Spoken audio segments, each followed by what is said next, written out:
Road to Resilience. My name is Vincent Moss, and I'm the assistant to the Director of Disability Services at Berkeley College. There's a few housekeeping notes that I wanted to tell you about. There's an accessible bathroom in the back towards the right. The women's room is on the right, and the men's room is in the back to the left. There are refreshments in the back, so please help yourself. And please make sure that you have a program booklet and that you have registered and logged in with your email address in the front desk. There are Berkeley student volunteers here if you need help or if you need assistance, or if you if you have any questions, feel free to ask them. Today's event is being live streamed on all of our college campuses, and it is being recorded. So I would like to introduce you to the Director of Disability Services, Dr. Sharon McLennan-Weir.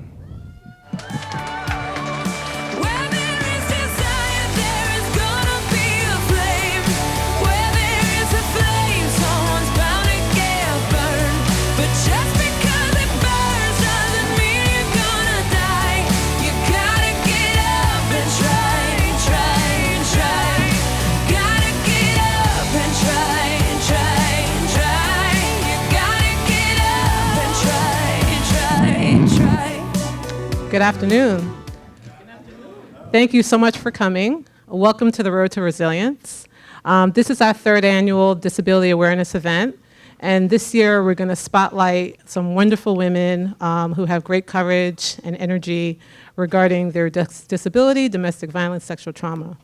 Before we do that, I just want you guys to know throughout the afternoon we're going to give you some salient facts. There may be a quiz later. No, I'm just joking. But we're going to give you some facts so that you understand the importance of the aspects of disability and sexual trauma. Before we begin listening to our wonderful speakers, I just want to take an opportunity to introduce our leader of our college. Michael J. Smith has been the president of Berkeley College since 2015.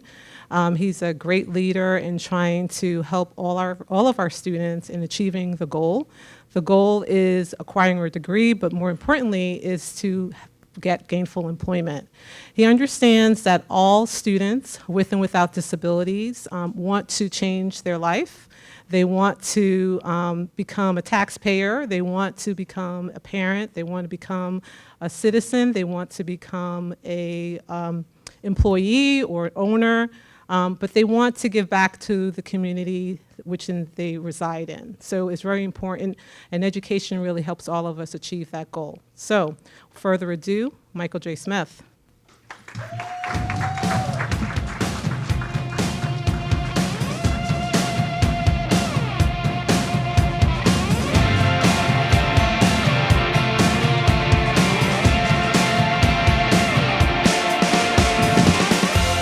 Good afternoon, good afternoon, good afternoon.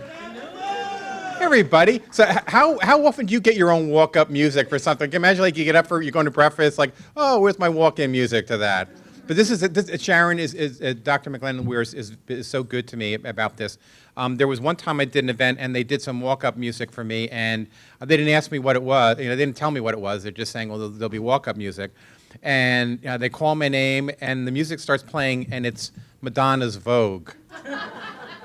So Sharon, thank you very much. I will forever be grateful for your musical choices for me.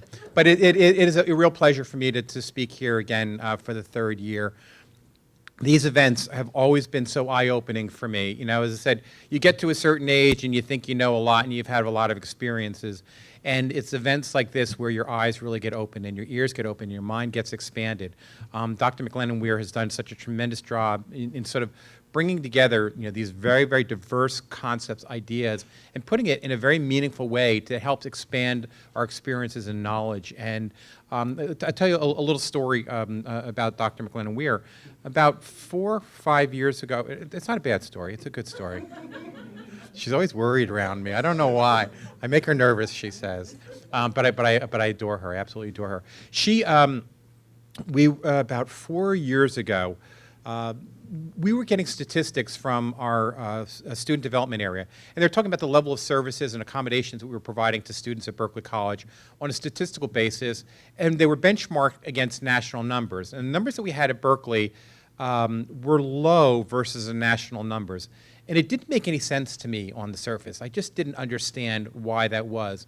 And I just had a sense that we weren't really serving the students who were coming to Berkeley College or identifying the students who come to Berkeley College in a proper manner, because we had resources that did it in addition to other things that we did. But we made a commitment to the space, and we went out and we said we needed to hire someone who could work singularly in this space and be focused and be experienced and intelligent in the space. So we went out, we put the position description out there, and I had the opportunity to meet Dr. McLennan Weir. And I have to say that within minutes of meeting her, I was in love with her, and I knew that she had to work for Berkeley College because she's so real and she's so honest, and she knows what she's doing. She's talented, and from the time that she's come in, she's done amazing things for Berkeley College students. And our numbers now make a lot more sense to me because we're identifying students. One of the things that we laid out for Dr. McLennan Weir was to report on the level of services that we do provide to students at Berkeley College. And she sends a report twice a year, and the quantity and the quality of services that Berkeley provides is just extraordinary.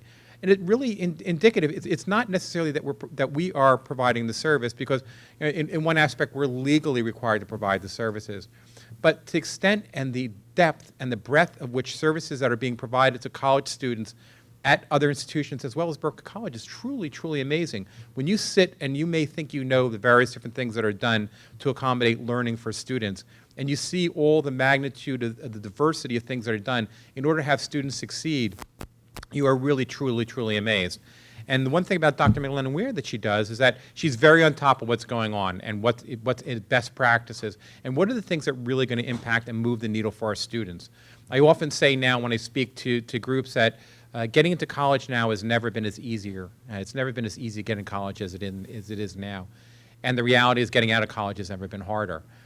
Students are so distracted. There's so many things, disruptions in their minds. They come into the educational space with a lot of challenges and on various different points of being able to do college level work.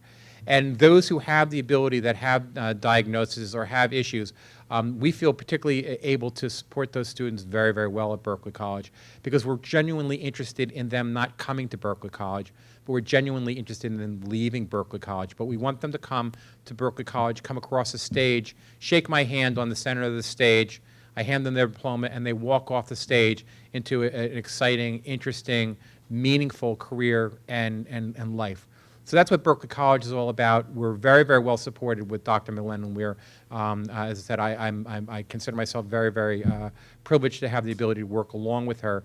And this today is, out of 365 days in the year, it's just as one small fraction of the type of thing that she does by curating these type of speakers that are going to come in. And it's always interesting to hear the speakers, because there has never been one time or one speaker that I personally didn't learn something from. So to all of you that come today, and to those who are watching in the streaming universe, listen up. You are going to learn something. It's going to be meaningful, and it's going to increase your effectiveness to get more and more students graduated into successful life, no matter what their characteristics are. So enjoy the day, and thank you, Dr. McLennan Weir.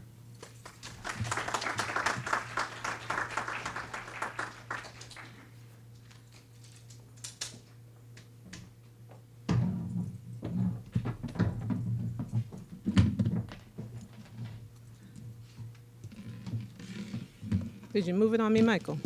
Oh, no, you didn't. Okay, sorry about that. Thank you, Michael. That was a wonderful speech. Okay, so time for a test. I'm going to give you some disability facts, just to keep it interesting before we get to our speakers. A disability can be a physical, psychiatric, mental, or emotional impairment that substantially limits that substantially limits major life activity. And that's by the Americans with Disabilities Act. You should know that based on the CDC records of 2018, right now we have approximately 61 million people in the United States living with a disability. So that means 1 in 4 individuals. This is something that is progressive, and also a person with a disability can be anybody. You can be a veteran, you could be gay or straight, you could be a person that's Jewish or Catholic, you could be rich or poor, you could be a Republican or Democrat. So it affects everybody. We also have some statistics on domestic violence. Ladies? Every 9 seconds in the U.S., a woman is assaulted or beaten. Around the world, at least 1 in every 3 women has been beaten, coerced into sex, or otherwise abused during her lifetime. Most often, the abuser is a member of her own family. Domestic violence is the leading cause of injury to women, more than a car accident, mugging, and rape combined. Studies suggest that up to 10 million children witness some form of domestic violence annually. Nearly 1 in 5 teenage girls have been in a relationship said a boyfriend threatened violence or self-harm if presented with a breakup. Every day in the U.S., more than 3 women are murdered by their husbands or boyfriends. 92% of women surveyed listed reducing domestic violence and sexual assault as their top concern. Domestic violence victims lose nearly 8 million days of paid work per year in the U.S. alone, the equivalent of 32,000 full-time jobs. Powerful statistics. So as we listen to these wonderful speakers, I want you to keep in mind that some women acquire a disability because of domestic violence or sexual trauma. Some men acquire a disability because of sexual trauma or domestic violence. So this is equal access for both men and women. I would like to introduce our first speaker. Dr. Susan Carpenter is an associate professor at Kingsborough Community College to the University of New York. She works in the Behavioral Sciences Department at Kingsborough. She's dedicated to working with students with disabilities. Right now, she sits on a committee that's trying to develop an integrative program, part of Kingsborough, to integrate people with intellectual disabilities into their curriculum and provide a certification for students that are enrolled at Kingsborough Community College. She holds many degrees internationally. She has a doctorate from Australia. She has a master's degree from New York, and she has a bachelor's degree from, I believe, England. She's traveled, she's on sabbatical this semester, and she has traveled from London, England. She came in last night to present to us on her experience in disability. She's written many books, and she's just so awesome. You could read the rest of her bio that I can't remember at this moment, but it's all good. I had the privilege of working with Dr. Susan Carpenter at Lavelle School in 2004, and we have been colleagues and friends ever since. So with further ado, Dr. Susan Carpenter.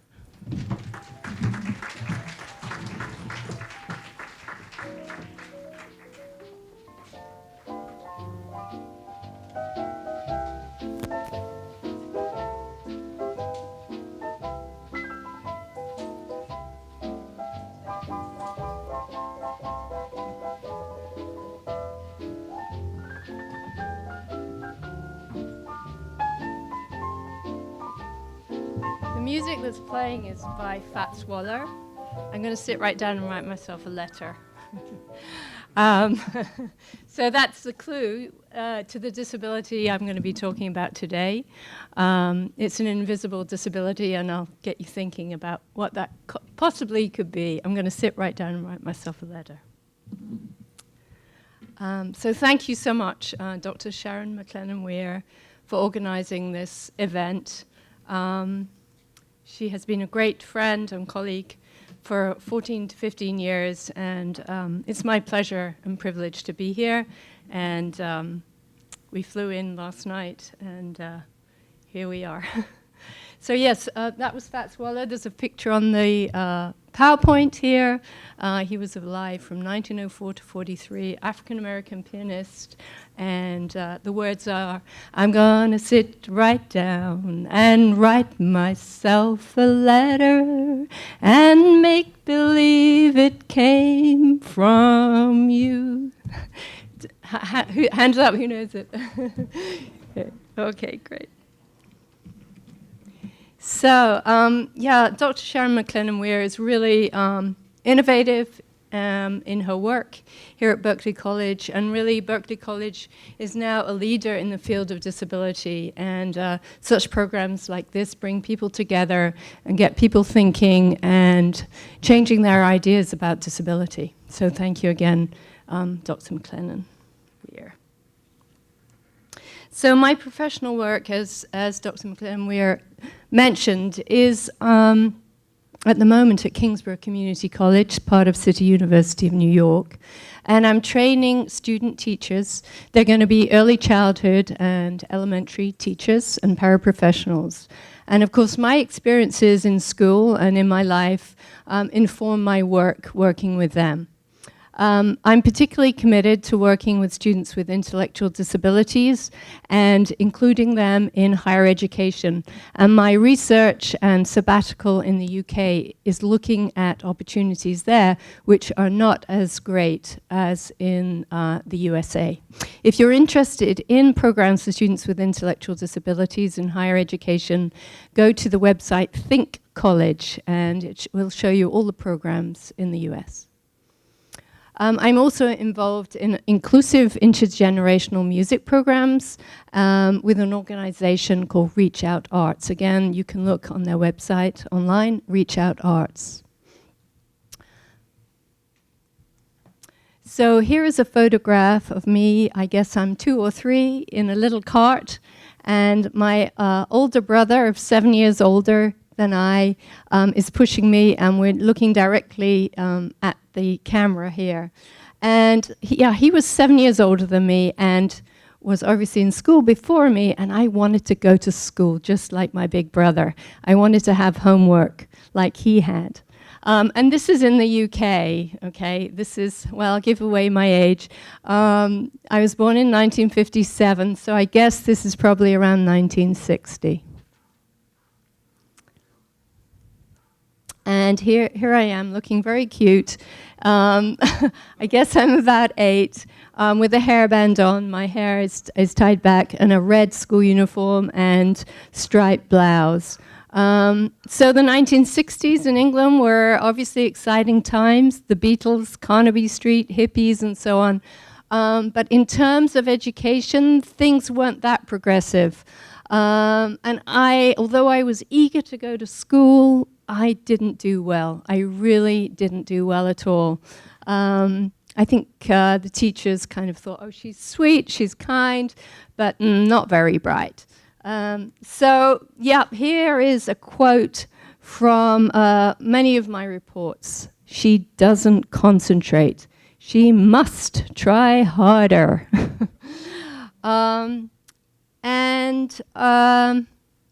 I don't know if you've ever tried to concentrate harder or to concentrate harder. It doesn't actually work. But anyway, that was often on my reports. My parents sent me to a small private school, hoping that I would improve. There's a wonderful workshop that is on online called Fat City, and it's called Frustration, Anxiety, and Tension. And it's a workshop that is led by Dr. Levine, and I highly, highly recommend you watch it. And I'm going to give away what I'm talking about any minute in terms of this workshop that's online. FAT, spelled F.A.T. So frustration, anxiety, and tension is certainly what I felt as a child. So anybody guess what possibly my undiagnosed disability could have been? Well, I have never been diagnosed, but I probably had dyslexia of some sort. Probably. Dyspraxia, dyslexia, some kind of learning difficulty. And in the 60s in the UK, those weren't words that were known at all. And I think the same here probably too. And thank goodness things have changed since then.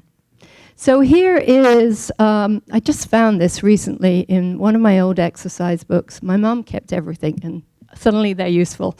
So here is from 1964. I was 7 years old, and rather bad handwriting. And it says, once upon a time, spelt A-P-O-N. And I called him Snooks, C-O-L-D, instead of C-O-U-L-D. And that's how I heard it. And I know today we look at emergent reading and writing in early childhood, but certainly then it was wrong. And there are red letters and crossings out over the misspelt words. And here is a page from a science lesson, and it's 6 out of 10. And the, I think I can do a pointer here, maybe.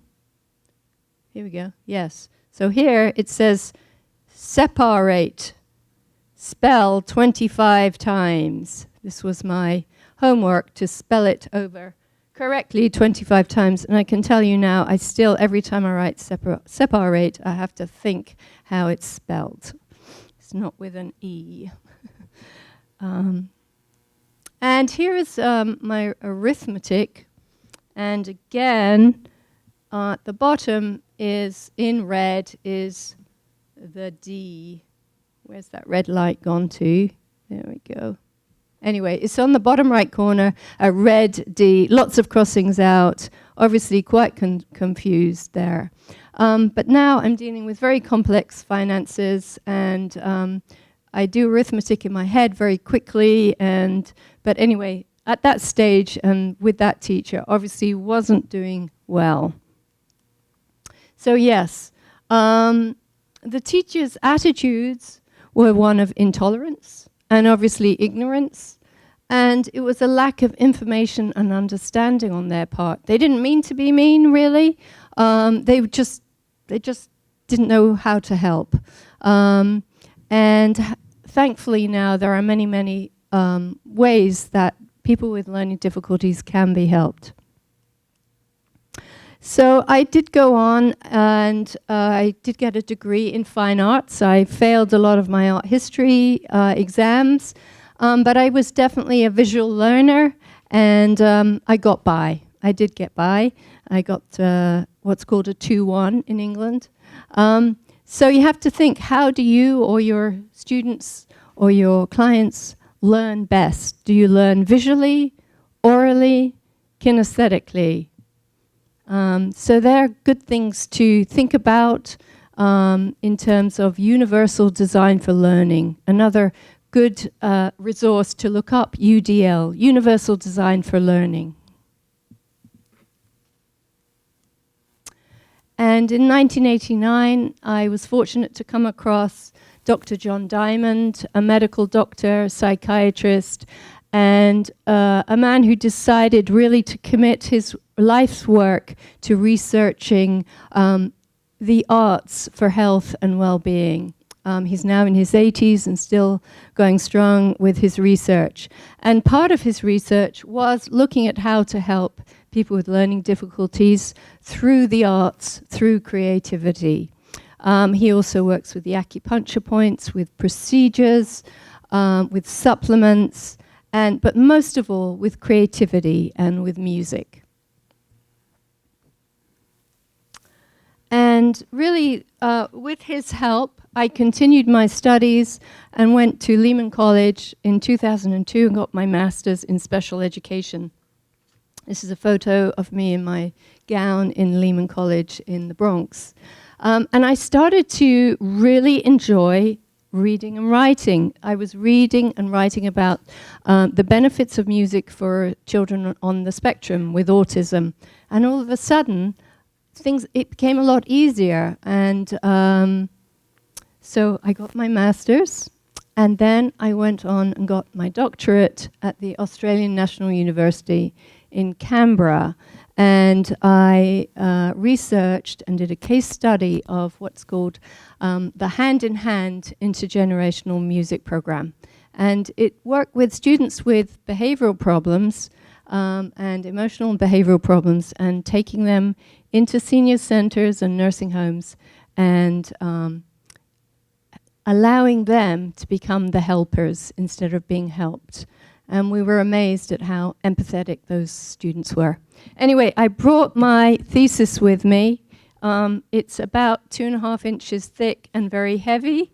So yes, I wrote every page, and it took a great deal of effort, but I got there. So that is my doctorate.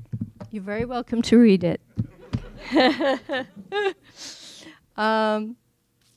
So, tips that help me. Everybody is different. That's the first thing to say, is people with learning disabilities, everybody has their own way of learning and their own kind of processing problems, if you like. So I'm very clear in saying these are things that help me, and some of them could help you. So ask for help. Ask for help. There is plenty of help out there now. In terms of disability and accessibility, it's not just extra time anymore. There are all sorts of technology and resources that students can have. How many folks are students here right now? Yes. So, yep, and you can ask your accessibility office for help. Secondly, I'd say take your time, breathe. This goes for everyone, huh? Go with the flow. I think often people with disabilities, with learning disabilities, things are broken up. And if you can allow yourself to just go with the flow and to breathe, it helps. Because so often our self-esteem is low because we fear that people think we're stupid, but in actual fact, we just learn in a different way. Reading backwards and mirror reading is very useful. Read the sentence backwards, and then all of a sudden, when you read it forward, it becomes very fluid. And I'll just do this right now. So, let's find. So I'm going to read the sentence at the top of page 169, just arbitrarily. Significant was concert or performance traditional, more a with contrast the. Now I'm going to read it forward. The contrast with a more traditional performance or concert was significant. Now, if I probably should have read you the sentence first, then read it back, and you would have heard the difference. But anyway, if you read backwards, there is this fluidity that comes with it. I'm going to skip the next one because we're going to do that in a moment. Just be aware of limitations. I was at a wonderful exhibition in London recently of William Blake's work. 11 rooms full of paintings and prints, incredible. But I knew my limitation. I said, I'm just going to look at a few paintings. There were ones that I specifically wanted to see, and I just focused on those. I couldn't take in 11 rooms of paintings and prints. It was too much. It was an overload for me. Taking notes, making lists. Write things down. You don't have to remember everything. Take notes and make lists. And creativity, very important to develop your creativity. So going back to movement and procedures, Dr. Diamond worked on a number of procedures to help with chaos. And do you all know the exercise where you pat your head and you rub your belly, okay? Now the thing is, there are 8 ways to do this, and we're going to do it together. And you have to sing Row, Row the Boat at the same time. And actually you think, oh my goodness, I've got to do this with my left, this with my right, and sing, and remember the words, but actually the singing helps, okay? And everybody knows Row, Row the Boat, so you don't have any excuse, okay? So it goes like this. So you're going to pat your head, and then you're going to rub your tummy round to the left. At the top of your head, up and down, up and down, up and down. Could you help? No, I know. Okay, and now you're going to go row, row, row your boat gently down the stream. Merrily, merrily, merrily, merrily, life is but a dream. Now you're going to do it the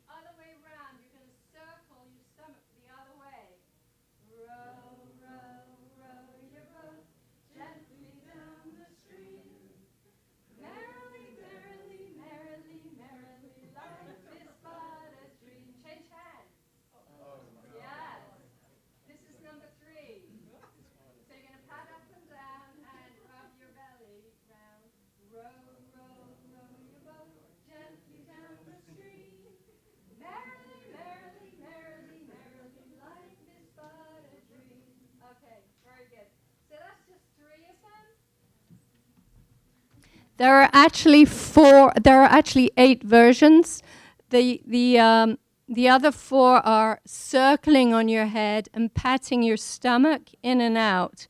And you'll find, if you look in the mirror or have somebody watch what you're doing, that 1 or 2 of them are going to be more difficult to do than the others. And those are the ones that you need to concentrate on, and they will help with your chaos and being able to take in information more. Okay. So, moving on. How are we doing for time? Oh, really? Oh, shoot. Okay. Okay. So, yes, the Me Too movement.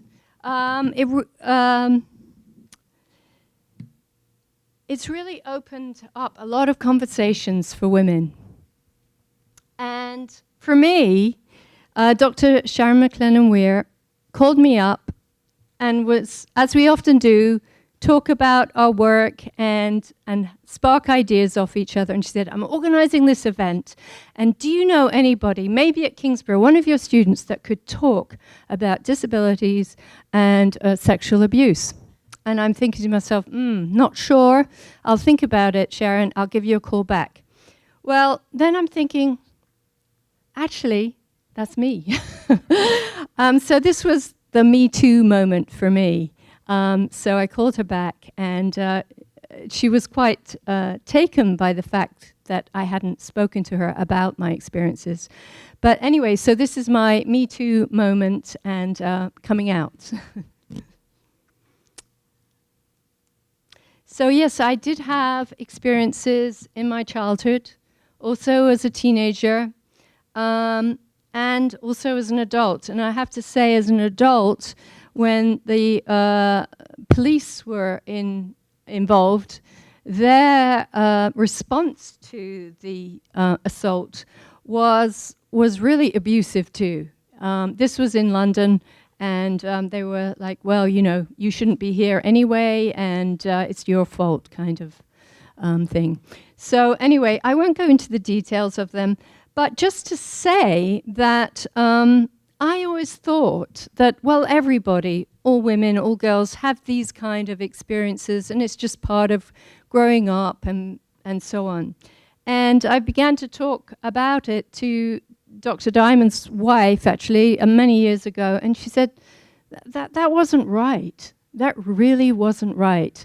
And of course, I think often women do feel like it's their fault or that, you know, it was no big deal. But actually, it's a good idea to just take a moment and say, that wasn't right, and that it could be affecting us now.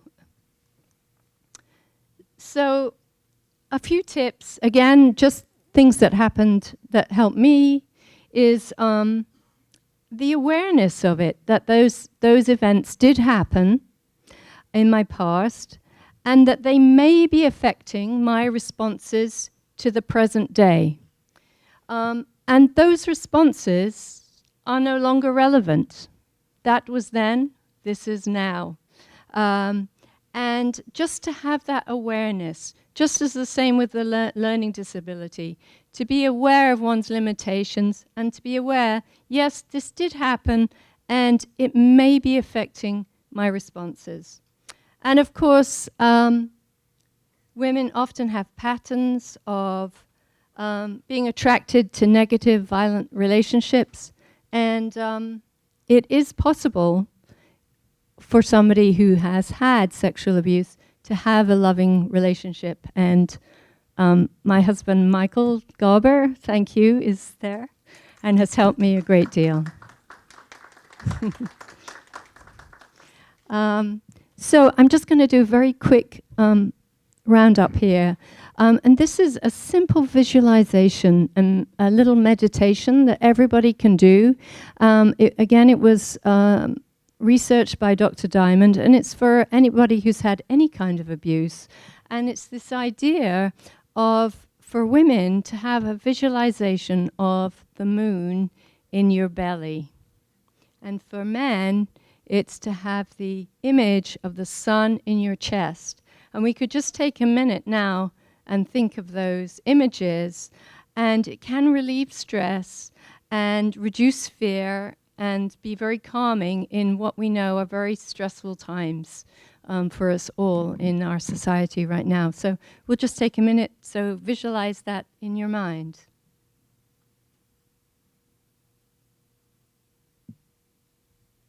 Beautiful. So you can do that anytime you like, at the bus stop or on the train. So my work now obviously is informed by my experiences, and I try and bring out the very best in my students, and I try to be encouraging and to look at their strengths, always to look to their strengths. This is a classroom at Kingsborough Community College and the graduation also, and this is with students with intellectual disabilities. And my last slide, I promise, is there's always a reason for a behavior. There's always a reason if a child or a person is bored or lacking in concentration or doesn't concentrate. There's always a reason. So as teachers, as people working with people with disabilities, or as parents or grandparents, look to people's strengths, encourage, and look to their strengths. Thank you.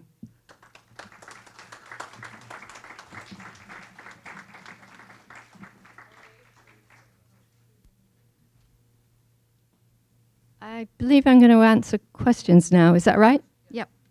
All right. Anyone in the audience have questions?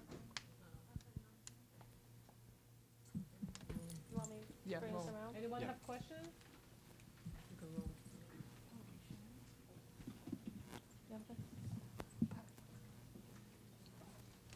So could you elaborate a little bit about intellectual disability and just Yeah. precise, Yeah. people are more precise? There are different terms in different countries. In England, they're actually called learning disabilities. Other people call them developmental disabilities. In the US at the moment, the term is still intellectual disability. So it is for people who are have a certain IQ, and the CUNY Unlimited program that we're going to be getting out at CUNY in 2020 is for students to audit classes and be members of the university. They won't be getting a degree, but they will be formally students at the university and be able to contribute. And my research is really seeing how those students with intellectual disabilities contribute greatly. Yeah.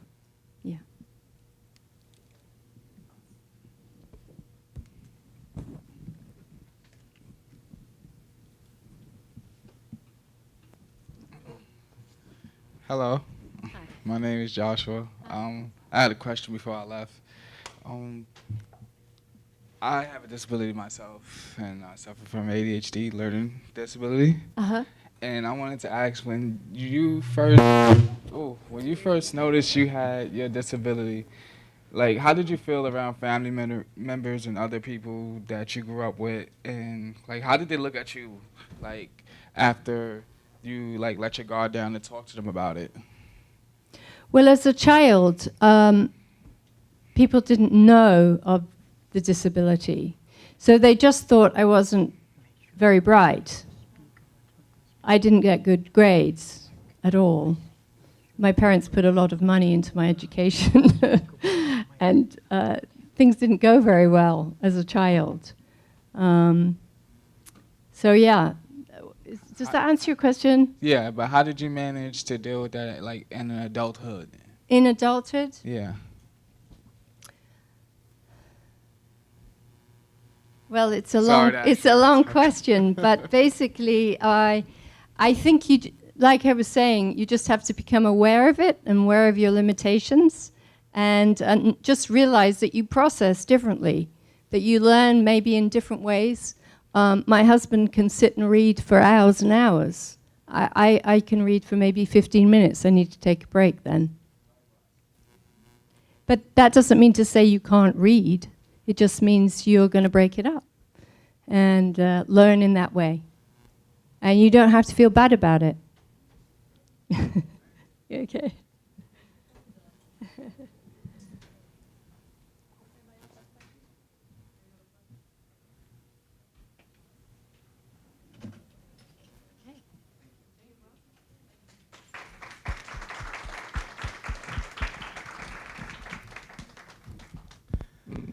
During her 39 years of service in public education, Dr. Cornegans has worked as a teacher and administrator. She holds a doctorate in education from Hofstra and a certificate in Christian ministry from New York Theological Seminary. At the present time, she's a graduate student in the Master of Divinity program at the New York Theological Seminary. Dr. Cornegans is currently an associate minister at the First Baptist Church of Bayshore, where she serves as the coordinator of Christian education. She's a member of the National Coalition Against Domestic Violence, the National Speakers Association, and Toastmasters International.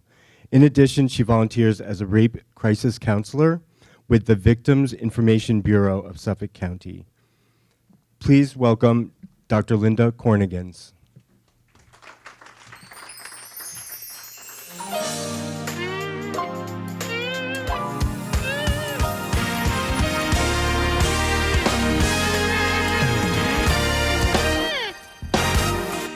This race that we run, you gotta have endurance, 'cause it's a marathon. I was born showing up to win, in pursuit with faith until the end. I'm going to have a strong finish because I have. Good afternoon. I'm going to try and take this mic out without destroying the podium. Thank you. There are times in our lives that you never can forget. The experience is so ingrained in you that it follows you throughout life. I had just such an experience when I was 13 years old. I was at home, I was upstairs, and I heard this crashing sound. And then I heard yelling and screaming. And I left my room. I walked down the stairs. I got halfway down the stairs, and 3 of my 4 siblings were huddled in front of the television set. They were not looking to the left nor the right. They were just straight ahead at the TV. I looked to my right to see my stepfather dragging my mother by her hair through the house as he beat her. I turned to my brother who was upstairs and I said, "Bring me a baseball bat." And I stood in the stairway and I took the bat, and as he came through with my mother, I leveled the bat at his head. He must have seen the shadow of the bat coming towards him because he deflected it. It hit the light bulb, glass shattered everywhere, and I ran out the front door. And I kept running, and I didn't stop running until I heard my mother call me, because I reasoned that if she could call me, then he wasn't beating her. I came back. That was my introduction to domestic violence. Can I have the next slide? I knew I had to get out of that environment. I was 13. I didn't have any money. I didn't know how I was going to get out of that environment. I have a picture behind me of myself and my 4 siblings. This is taken, I would say, sometime around 1959. The little boy that's standing in front of me, my baby brother, he was dead before the age of 40. The little girl next to me, my sister, she was dead before the age of 63. My baby sister in the front died at age 52, and my brother to my right is currently incarcerated and will remain so for the rest of his life. That's when I learned my first lesson about domestic violence. It never has just one victim. When I went to my family, I was just not really believed. Not that they didn't think that my mother and my stepfather fought. They knew that, I think. But they kind of felt I was exaggerating the situation. And then one morning, this was quite a few years later, I was a senior in high school, there was a major confrontation. And I jumped in the middle of it. And for my efforts, I got my own set of black and blue marks. And that morning, my stepfather left for work, my mother left for work, and I left for school. And I remember walking down the street and thinking, if I turn to the left, I will be going to high school. If I turn to the right, I have just enough money to get on the bus, come to New York City, and come to my family. I got on the bus. And when I shared my story, arrangements were made for me to come and live with my grandmother. Worlds opened up to me. My grandmother lived in New York City. I came here. I went to work right after graduation. I was able to go to Hunter College and get my BA. I was able to go to New York University and get my master's in special education. And then I got a job on Long Island, and I thought, now I can rescue my mother. I've got a good job, I've got an apartment, now I can help her. And that's when I learned my next lesson about domestic violence. You cannot rescue somebody who does not want to be rescued or who is not ready to be rescued. And the anger that that brought in me is indescribable. I was furious. I thought about the nights that I stayed up late listening, worried, thinking I was going to have to run out and get the police or in some way rescue my mother. I was so angry. I felt like I had just poured so much into trying to rescue someone, and now I'm able to rescue you and you don't want to leave. And that just really made me angry. But you know, when you walk around with that level of anger, you're twice a victim. For me, I had to find a way to release that anger. Now, some people go for therapy, some people go for counseling. I went to church, and I was fortunate enough to be in a church where I could grow spiritually and where I could leave that anger on the altar and move on with my life. But what it's done for me is to give me a commitment, a mission, to educate people about domestic violence. Because you see, back in the 1960s, domestic violence was thought to be a family matter, not something that was illegal.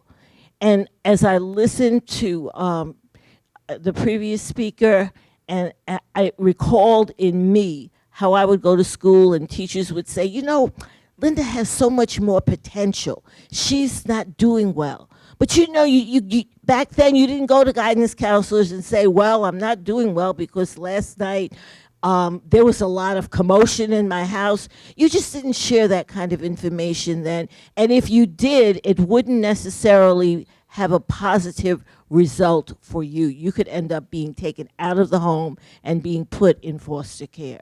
So it was a very difficult time. Things have changed in many ways for the better, but in some ways it has not changed for the better. I just want to, could you show the next slide? We have technology now. And with technology, you can get 911 just like that. But also, one of the things that happens is that if someone is an abuser and they're stalking you, or if a victim has tried to leave, you can put an app in their phone and track their movements. So even with the progress that we have in technology, there's still a downside. Give me the next slide. The computer. Some websites that provide information for victims of domestic violence have a kill button, so that if you disconnect from the website, someone can't come along and find out where you've gone. All websites do not have that, just certain ones. So the computer, for all of its assistance, can also be a detriment. Next slide. Cameras, nanny cams. Now abusers have the ability to set up hidden cameras so that they can watch your comings and your goings. These are things that exist. These are things that victims of domestic violence live with. Next slide. We frequently think, well, why don't they just leave? Why don't they go? Well, one of the main reasons is that is the most dangerous time for a victim of domestic violence. This is when you pick up the newspaper and you read that someone has gone to the place of employment of a victim, injured that victim, and anyone around the victim. It is an extremely dangerous time. Leaving is not something that they can just automatically do. First of all, they have to decide that that's what they want to do. And second of all, it has to be carefully planned. Next slide. This slide really touched me. He beat her 150 times. She only got flowers once. The sad news is that many cases of domestic violence end in death, and that happens frequently when the victim tries to leave. Because domestic violence is all about power and control. And once the abuser realizes that they no longer will have the power and control over you, then all bets are off. That's when it's dangerous. This slide addresses the 3 Ps. If someone is going to leave an abusive situation, they need to prepare to do that. And the first thing they need to do is to photocopy all important documents. You need to have copies of Social Security cards, driver's license, anything that you would need, birth certificates for your children, medications. You need to have copies of your prescriptions, because you might have to leave just like that. You may have to, that person, that victim may have to wait for a specific time when they can get out of the house. Important items have to be packed. Clothing, medication has to be packed for yourself, for your children. You need to have a code word, something that a helper or a friend will know, because you may be on the phone and you don't want the abuser to know what you're saying. And the code word may mean when he leaves or when she leaves, because this is another important thing. Domestic violence impacts the rich, the poor, the no boundaries as far as race or ethnicity or sexual preference. Domestic violence cuts across all of that. So you may need a code word that says that when the abuser leaves, I'm going to leave when they go out of the house. You need to have that cooperation. And the final slide. Oh, we're back again. The 3 Ps again. Photocopy important documents. And finally, if you want to be a help or a support to someone, there's several things you can do. One is to have a phone number of professional services for that individual. Another thing is be a listener. You know, when a person is experiencing domestic violence, one of the techniques abusers use is gaslighting. And by, I don't know, there may be some people in this audience who are familiar with the movie with Ingrid Bergman called Gaslight, where her husband tries to make her think she's crazy. Well, domestic abusers will do that. They will tell you that it is your fault. And if you hadn't done X, Y, and Z, I wouldn't have had to beat you. And they just browbeat their victims. I attended the National Coalition Against Domestic Violence conference in Washington, D.C. And during that conference, there were 2 people involved in law enforcement there. They had recordings of individuals who had been arrested for domestic abuse, and they were making phone calls. Now, they know that the phone calls are recorded, but they also know that very few people in law enforcement have the time to sit down and listen to every phone call. But there's certain techniques that they use when they call. They might be blocked from calling the person that they've been abusing, so what they do is they call their mother, meaning the abuser's mother. And they send a message to her, which she is to deliver to the victim. And you keep in mind that sometimes that victim might be dependent upon the mother-in-law for child care. And if the mother-in-law is not doing the child care, then the victim has no one to take care of her children. So they will also call and try to make the victim feel guilty. Look at what you did. You put me in jail just because I hit you. You know I have a short temper. It's all your fault. Your fault that I hit you, and then your fault that I'm in jail. So the mindset of the abuser is not one that recognizes the abuse. Many times in a church setting, you will have, sadly, religious leaders who do not understand the nature of domestic violence. And they'll want to counsel the couple. You don't counsel in domestic violence. The violence has to stop first.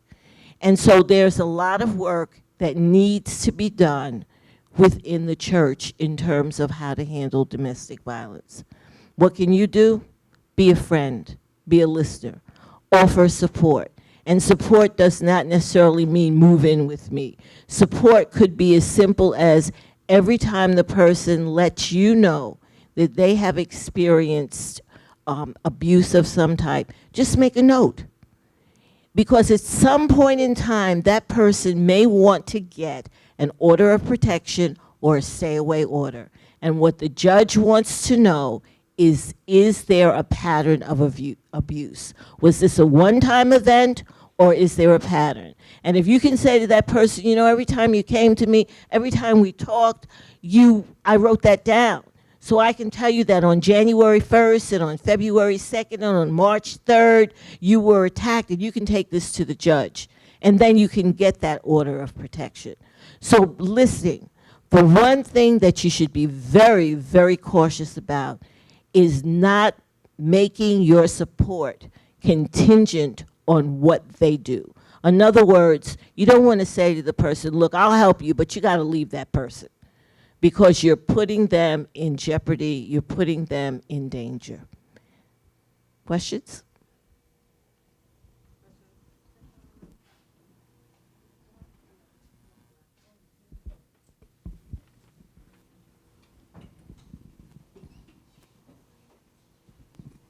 Yeah, hi, I have a question. I've heard that in a lot of circumstances, a barrier for the victim to leave this type of a relationship is partly because the abuser controls the finances, and then that person can't necessarily, have access to money or even bank accounts or things like that. I was just wondering what your thoughts are on that. Absolutely. That is one of the ways that an abuser controls the situation. And that's why someone who is planning to leave does need assistance. They may have to squirrel away money and take that money and give it to someone else. They cannot leave it in the house, but absolutely. One of the techniques that abusers use is to separate you from your family and your friends. Just to share with you a brief situation, my daughter is 23, and she had her first boyfriend, her first real love. And she happened to mention to me that sometimes he play fights. And I said to her, no. There's no such thing as play fighting. If he puts his hands on you, he's wrong. Don't let him do it, and don't let me find out about it, because he's not my boyfriend. I'll leave that there.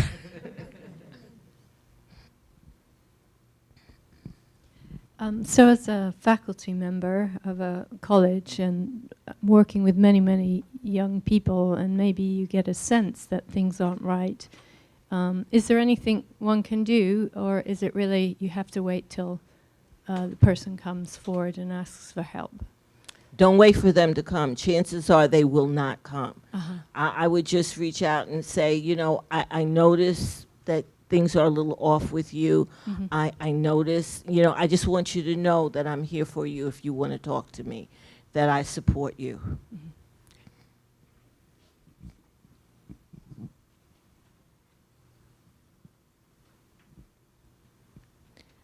Okay, I would encourage you to jot down this number.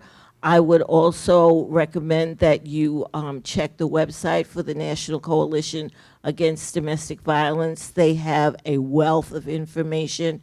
If you join that coalition, they have quite a number of webinars that will keep you informed. I will say to you that everyone in this room, probably has someone in their social circle, in their work environment, that is experiencing domestic abuse. Maybe a man, maybe a woman. It exists. So just be alert and be willing to be a listening ear and a support. Thank you so much.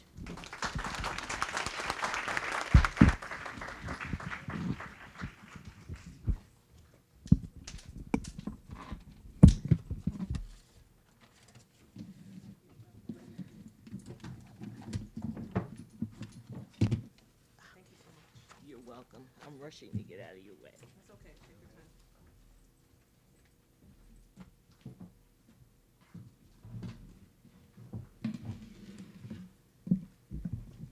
How you guys doing? Enjoying yourself so far? Are you learning a lot? Good. You're supposed to say yes. I want to hear yes. Because I can't see you, so I got to know you're here, okay? All right. Thank you for coming again. All right. We're on to our third speaker. I'm just so emotional. This is so powerful. It's hard to get up here and actually share your stories, so I really appreciate these wonderful ladies doing that. Okay, we have another traveler. Our next speaker, Miss Amanda Babcock. She's all the way from Utah. Anyhow, she is a senior business owner of accessibility for the University of Utah. She's also holds many degrees in English, that she was a bachelor's degree in, from the University of Alaska. She has her master's in English also from the University of Utah. And she's currently working on her doctorate on education and leadership with a specialization on disability, which I think is great because we need to understand as leaders in education that people with disabilities also want to be policymakers. So I think that's wonderful. Also, if you read her bio, one interesting thing I want to know is that she actually lived in the state of Alaska for 9 years, and 3 years of that time she lived with no running water. So I am just curious, how did you wash? Anyhow, here is Miss Amanda Jean Babcock to tell her story. Thank you so much.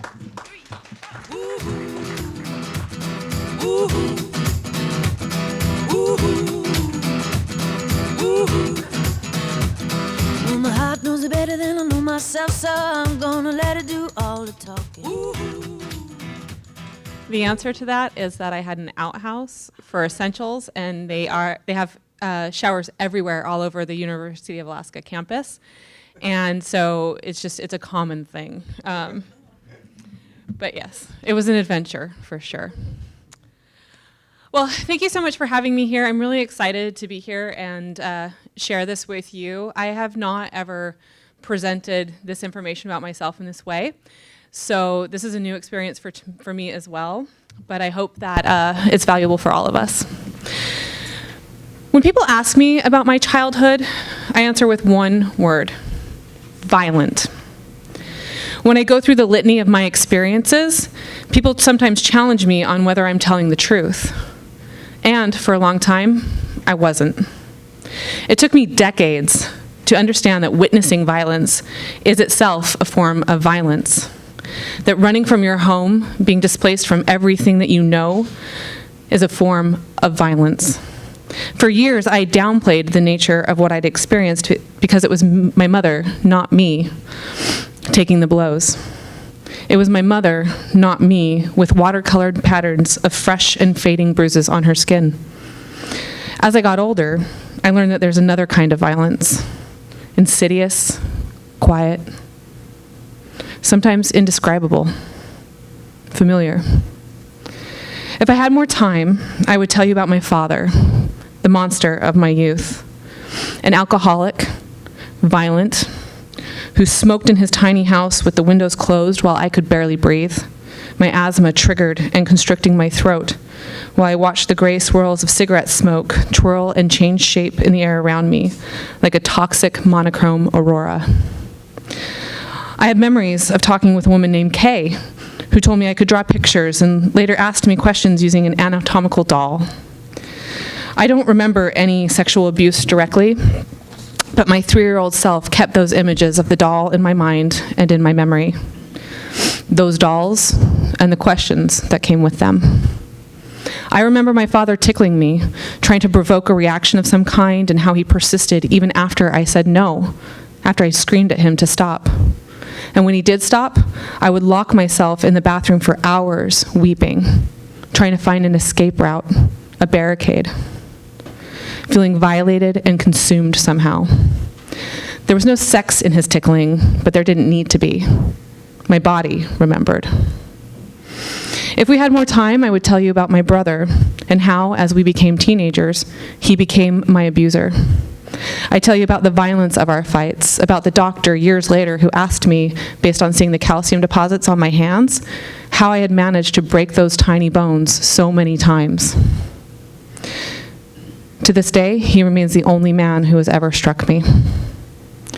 My brother was the first to bully me for my body, to tell me that I had no value because I was fat and unattractive and no man would want to have sex with me. He allowed his friends to bully me, to mock me, to make comments about my size and my worth. All of this emotional abuse, of course, happened in the spaces between our physical altercations. No physical evidence left behind. But sibling abuse is still not commonly recognized as a legitimate form of abuse. It is still discounted as kids being kids. And when one of those kids runs and hides, pushes themselves into the corners and underneath the spaces in beds and stares out at that doorway through which their abuser may walk, it's not recognized. It's seen as a failure of the child who hides. Toughen up. Stand up for yourself. If you didn't do X, they wouldn't do Y. You're weak, and you are complicit in your abuse. Insidious, quiet, and sometimes indescribable violence. If I had more time, I'd tell you about my next stepfather, a man who made me fundamentally uncomfortable from the time I was 10. He was ominous in the way that the street beyond the pale glow of a streetlight is ominous. When I became a teenager, his grooming behaviors started, talking about my cleavage as he drove me to my first 8th grade dance, giving me neck massages and positioning himself so that he could kiss me gently right behind my ear and linger there, whispering hello. Positioning himself naked on his bed, knowing I would pass by and see him. By the time I was 10 also, I'd begun writing in my journal about the darkness inside my mind, a sense of evil I had inherited from my father. I wrote for years about this darkness, this inevitable force I thought had been bred into me.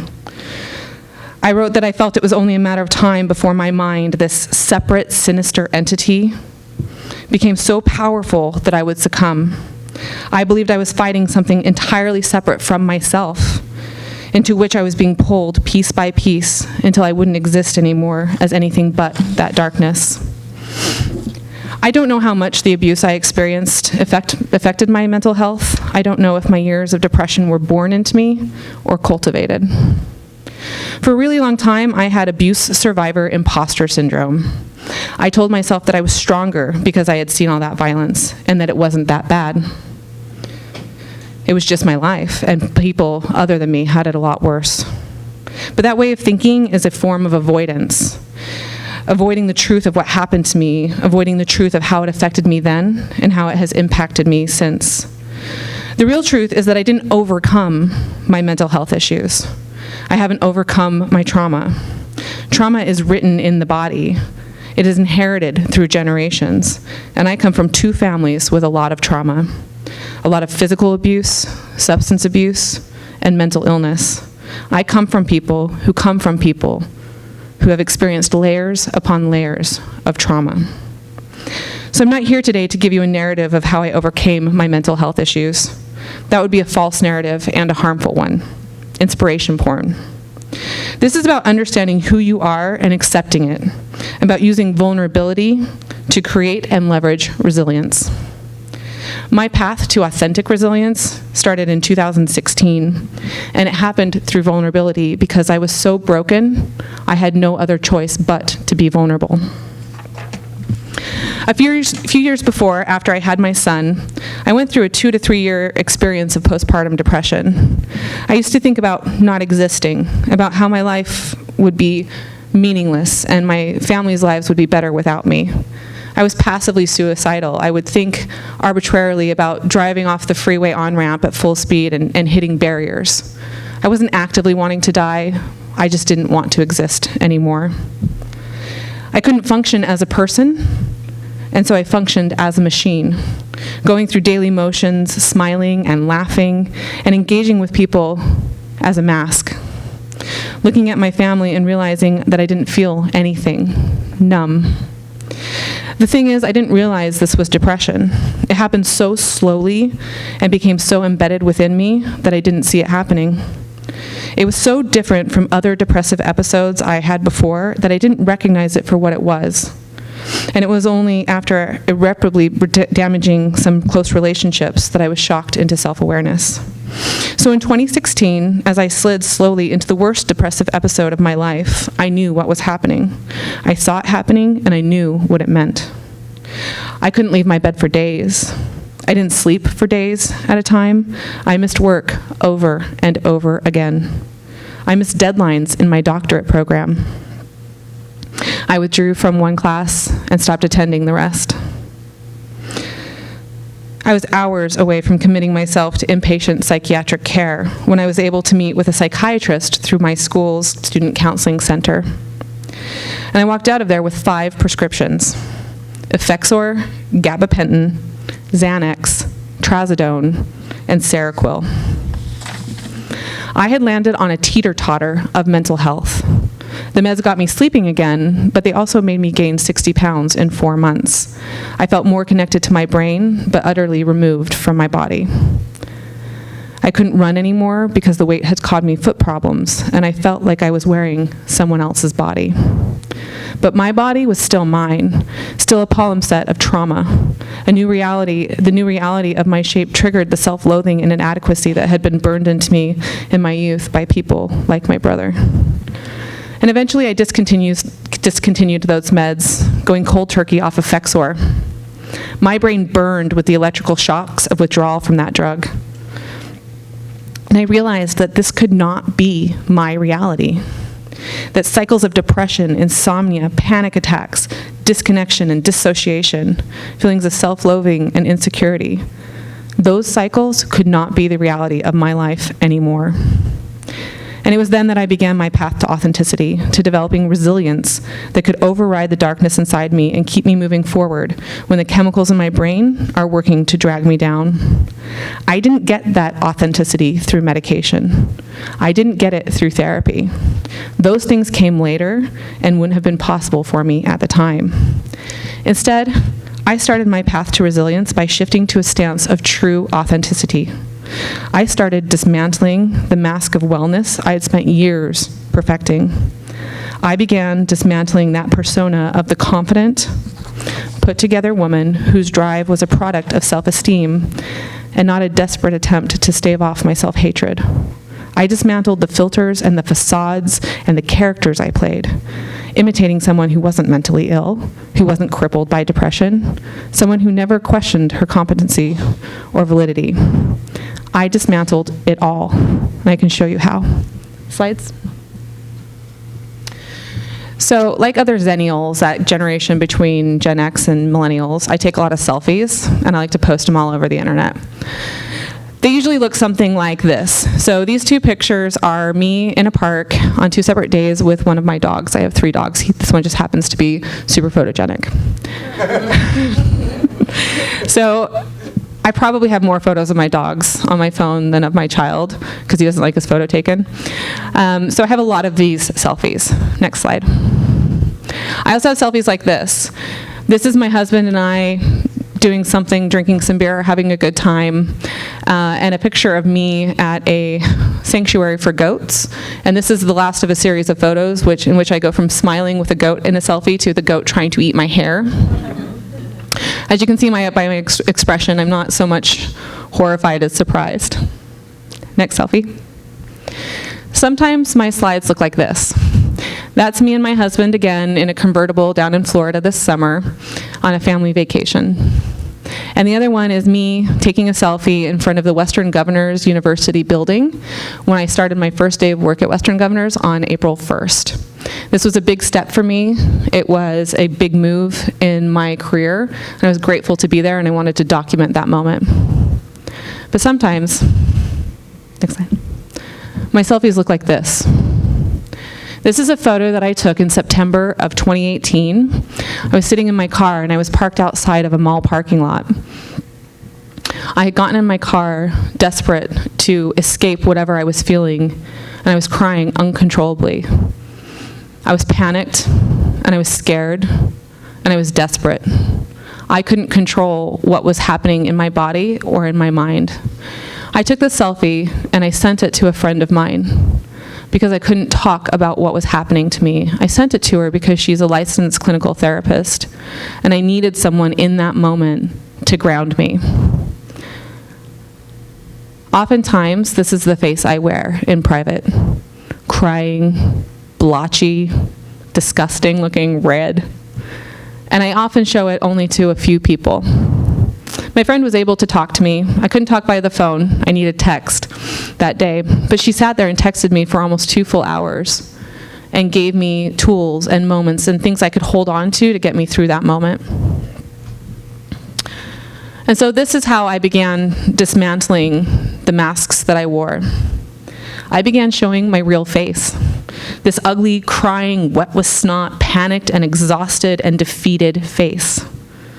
I began showing myself as I knew myself to be, broken and damaged, lost and aching, out of control, and spiraling downward over and over again. I began showing myself as I am, ambitious, intelligent, capable, and loving. I showed both of my realities, and I merged them together. I began talking about my mental health issues. I disclosed my struggles and communicated to others about how I really was feeling. I began using myself as an example when talking about students with disabilities in higher education. At Western Governors, I make my case for aggressively pursuing accessibility by talking about my own depression, particularly since 2016, and how that depression affects my cognition, my retention, and my ability to focus. I talk about my brother's addiction. I talk about my mother's toxic behaviors without shame, because they are my reality. And the more I talk, the more I realize that in my vulnerability, I am making connections with people and within myself that I've never experienced before. I found empathy and understanding in my advisor, my professors, my manager, and colleagues. I wasn't punished for the effects of my depression. I was supported. And since I became being my radically authentic self, I noticed that I was more capable of seeing myself clearly. I could recognize those early signs of my depression or anxiety or insomnia creeping up around the corner. The more I talked about my mental health matter-of-factly, the more normalized it became for me. The more I came to understand and accept it as just who I am.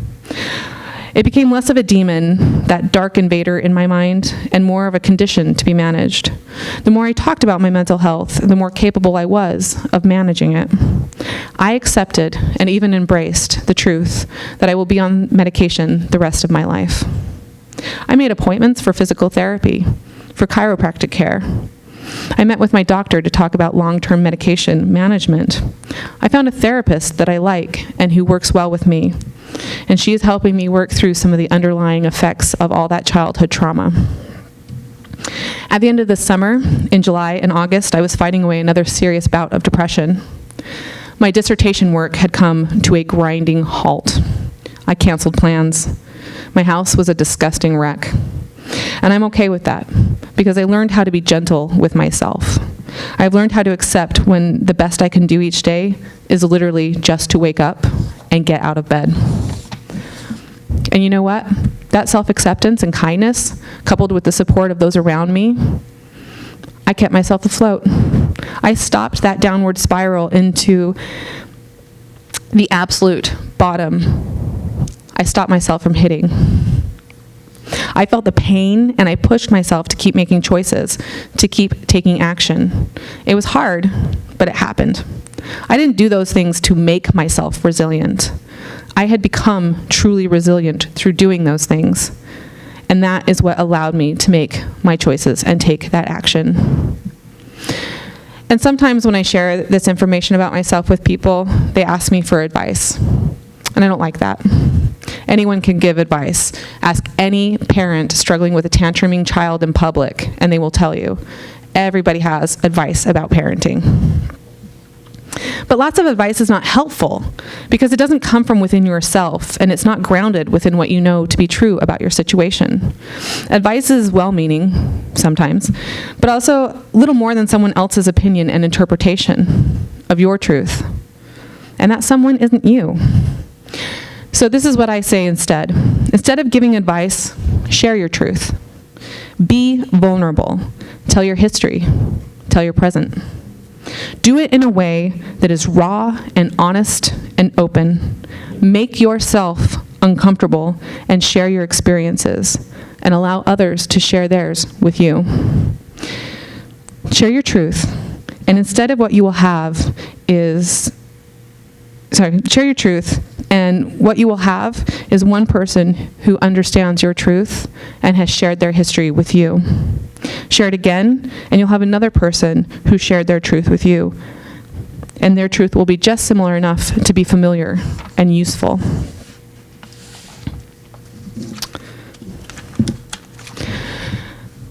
When you share your truth, you do not get a tick box of things to do, a list of skills that you need to acquire.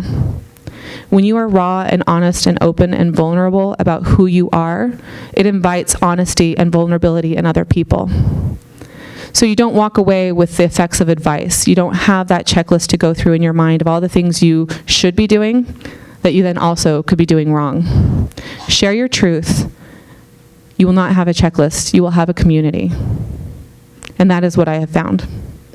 So I'd like to end this by thanking my community, those of them that are here, my husband, my son, and my nephew, my community who's watching from Utah and everywhere else. And I'd like to thank all of you for joining my community in this moment. It means more than you know. Thank you.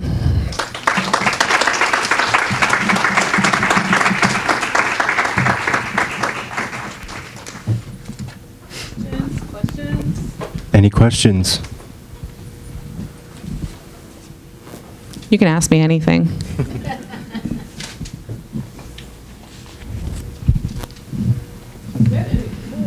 I'm in it too. Well, this is, you composed this presentation so beautifully, and you mentioned writing early on in your life. And I was wondering whether the writing has been helpful for you. So from about the time I was 10 until I was in my mid-20s, I was obsessive about self-documentation. And so I kept a journal from the time I was 10 until my late teens, and then that switched to writing letters to people that were important to me. And I would sit down when I was about 19 years old, and I would write letters that were 30 to 60 pages, sometimes twice a week, to people. And those letters functioned as a journal for me because I didn't really expect them to respond to everything I said. But it allowed me to process my experiences, and it allowed me to make connections that I wouldn't have otherwise made without writing. And so when my grandfather died, right before he died, I was sitting in his hospital room with him, and I was holding his hand, and I was writing about his death and what that meant and what that would mean to me. And sometimes when I miss him, because he really was like my primary parent growing up, my mother parented by proxy. She was never there. She was a student first, and then she grew her business. And so my grandparents raised me until I was about 10 or 12. And then my mom relied on the schools as a proxy to give me structure and direction in my life. And when the schools didn't work, she gave me doctors. And when the medication they gave me didn't work, she just kind of gave up. One time she actually took me to juvenile services to have me checked in for the night because she couldn't manage my behavior because she didn't want to, right? It's easier for someone else to do it. And so sometimes when I miss my grandfather, or when I'm feeling a struggle connected to that, when I lost my grandmother 3 years ago, I go back and I read those letters because I have them in physical copies. I made literal photocopies before I sent them off, and then I typed them up into my computer. And I use those as checkpoints within myself, and you can trace my progression in terms of just who I was becoming in general, but also in how I understood my depression and how I understood my trauma. Because in those early letters, I didn't know that it was trauma. It's only very recently, and I'm 40, that I was diagnosed with complex PTSD. And so writing has always been an essential part of who I am. And when I had that depressive episode in 2016, I lost my ability to write. I could stare at a page and I could read a sentence, and I wouldn't understand what that sentence meant. I would sit and I would stare and try to write the most basic sentence about anything, right? Disability studies is a field in higher education that blah, blah, blah. I couldn't write that. And it was horrifying to me. I was terrified for my life. In fact, talking about it is making my heart race, because my whole life, writing had been my primary identity and my primary way of understanding myself, and that depressive episode took that away from me. I couldn't compose, I couldn't understand, like word for word. And that was why I almost checked myself into the psychiatric hospital, because this one fundamental aspect of my identity was being taken away, and I couldn't allow that to happen. I could miss work, I could be fired, I could damage my relationships with other people, but when it came to taking away that ability for self-analysis and documentation, that scared me deeply, and so that's why I thought about doing that. You're welcome. I have a question. Sure. I loved your presentation. Thank you. I thought that that you mentioning sibling abuse is very interesting and something that we don't talk about. But my question is, how did your family respond to you understanding sibling abuse? Well, my mother didn't acknowledge it, and she didn't see it. She wasn't there, as I've mentioned. My mother is also one of those people who cannot accept accountability, and she has a need for control. And anything that you would tell her that she could interpret as a critique of her or her behaviors, her choices, she will shut down and turn around on you. She will gaslight you. She will invalidate you. And so a lot of what she would say is, you need to toughen up, or you just need to avoid him. And what's interesting about my brother is that when he was 17, he had his appendix rupture, and he ended up going into emergency surgery, in which they nicked a blood vessel and left him bleeding internally. And so he was on a morphine drip after they did that repair. And that has led him from 17 years old onto a path where he has been a severe drug addict the rest of his life, and my mother supports him. And my mother doesn't understand why this person, that I have shared with her some of the more gruesome details of my experience with him, she cannot process why I have chosen to be estranged from my brother. She gets upset. My grandmother got upset. They would tell me, like, blood is better, blood is deeper than water. He's still your brother. And I do love him. I will always love my brother, but I don't like him, and he's not a safe person. And so over the time since I moved back to Utah, and since I had my child, and not wanting to expose my child to my brother, I won't go over to her house or allow my son to be there when he's there. And what that has led to now over the last 5 years or so is that my mother has abandoned any attempt at family dinners. She's abandoned attempts at, like, Thanksgiving and things like that. And so we've created our own tradition. We go on road trips every year. And so it's hard for her, but she also feels an immense amount of judgment because I am very critical of her support of my brother all this time. I believe that she is financing his addiction and has been for 20-some-odd years. He hasn't had a job in nearly that entire time, but he is always supplied with housing and travel. She would buy him Fender Stratocaster guitars that he would then pawn. It's a very toxic and unhealthy relationship. And so when she comes at me with criticism about not being involved with my brother or, like, minimizing my experience with him, it's been hard, but I'm learning how to just walk away from it. Because her perception of it is not accurate, and it's not valid, and it doesn't need to be my perception of it. Thank you. You're welcome.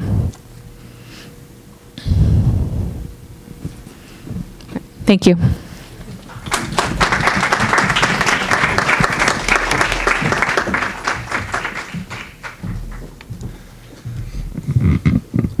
Okay, our last speaker is Janelle Carl.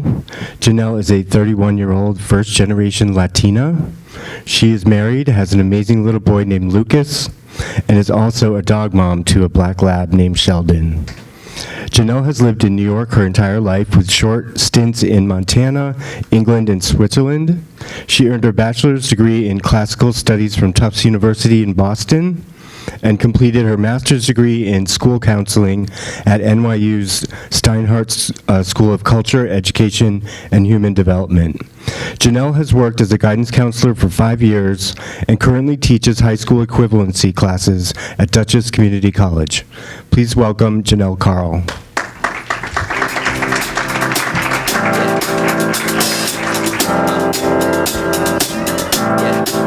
I got this feeling inside my bones.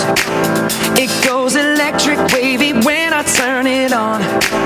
Off from my city, off from my home. We're flying up no ceiling when we in. Okay, so good afternoon. I'm really grateful to be here. Thank you to Dr. McLennan Weir for inviting me to speak today. It's an honor to stand on the stage with the three phenomenal women that have just spoken right before me. As Vince said, my name is Janelle. I'm 32. I turned 32 in August, but I wrote that in July. It's okay.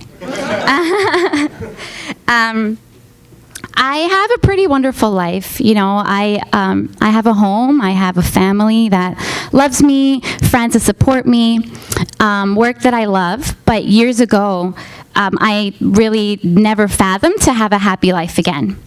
So the Oxford Dictionary, and Dr. Weir said this already, disability is a physical or even mental condition that limits a person's senses, movements, and activities. And as I began writing the speech for today, I wondered, was I even qualified to be up here, to be a speaker here? And as you'll find out later, that was really thoughts that contributed by my disability, like the belief that I don't fit in, the belief that I will never be enough, the belief that you're not qualified to be anywhere or to be here. So I never considered my anxiety, depression, or eating disorder to be disabilities, even though they did interfere heavily with my daily functioning. And so just to make sure, I researched the government definition, and news to me, depression, anxiety, and other mental disorders were disabilities, so here I am. I wasn't diagnosed with generalized anxiety disorder or depression until my college years, till my senior year in college. But just because a doctor said it didn't make it true to me. As my 20s raged on and time passed, life circumstances as well as choices that I made forced me to reflect that whatever was going on in my brain that was affecting my emotions, my behaviors, my thoughts, was indeed an illness or something that needed to be treated. But to put the story together, I have to share with you a little bit about my childhood. I was a very uneasy child. I was worried always about everything and extremely anxious. I was a worrywart. I would obsess over things. Even now, I can feel the knots in my stomach that I used to feel when I was a child. A couple of examples. Part of a school play, all I had to do was skip across the stage. All 60 or more other of my classmates were able to do their part, and I wasn't able to do it. I froze. On a trip to DC, I got lost, and instead of walking towards a security guard who was likely looking for me, I froze and I hid behind a pillar. Once at church, that was actually when I was 7. Now I'm almost 9 years old, and I really had to go to the bathroom. I only had to turn the corner. The bathroom was right there, but I had to pass in front of people. I felt that, oh my goodness, just passing by them is it's embarrassing. I don't want them to see that I have to go to the restroom. And so what did I do? I just stood there for a half hour, an hour, I have no idea, frozen, and you can imagine what happened next. I was almost 10 when that happened. Now, I really didn't have close friends in elementary school because I was very focused on being the teacher's friend. I was very bright, and well behaved, so it wasn't really hard to become the teacher's pet. And now I would rather hang out with the teacher than to go for lunch and recess. And I would go above and beyond on a project, or hand in even 2 or 3 book reports when all I needed was 1. So I had to be the best. I had to be well liked, and I accepted perfect even. Rejection would be disastrous. And I was only in elementary school. So this way of thinking and being really would later affect my decisions and impact my life greatly. Then something happened. I was in 6th grade. I was one of the smart girls. There was another girl that was smart. Obviously, I didn't really like her. All right, we really didn't like each other, okay? So I told a friend that feeling, and it turns out that he was better friends with her. And so we had an assignment, and she misplaced her homework. And now with this newfound knowledge that Janelle doesn't like me, they said, Janelle must have stolen your homework. Okay, I was 11 years old. The rumor went around the classroom. People stopped talking to me. This girl's mother actually worked at the school as a monitor, and during recess, I heard and saw her tell my classmates not to talk to me and not to be my friend. And so days I went home, this went on for about a week or 2. I was crying and crying. My mom would comfort me and help me feel better. Finally, school administration stepped in, and she was forced to apologize to me in front of the classroom, but not before the damage had been done. Now, this may not seem like a really big deal to you, but as a child, that's a pretty big deal, and it could be really traumatic. And it was for me, and it would affect my self-image and my social interactions for years to come. The following year, I entered middle school and then high school. Middle school and high school were, I don't want to say a little bit of a breeze, but middle school was very small. I had a very close friends. I went to a private school, so it was very small. So I thrived in that environment. High school, I went to a high school of thousands of students. So being one in thousands, you don't really get noticed. So I was fine. Okay, so but I still had my tight-knit group of friends, and we got along, and I succeeded. I was in honors classes, I did student clubs and activities, but I still had this debilitating anxiety. Now, what I mean by that is the anxiety came to me when the image of perfection that Janelle needed to be, when the fear that I wouldn't be able to get there. And so I would lose sleep over math exams, because math was a very hard subject for me. Okay, and it was just difficult. Now, what happened in 11th grade in 6th grade with the student, it would affect how I was in high school and college. I rarely participated in class.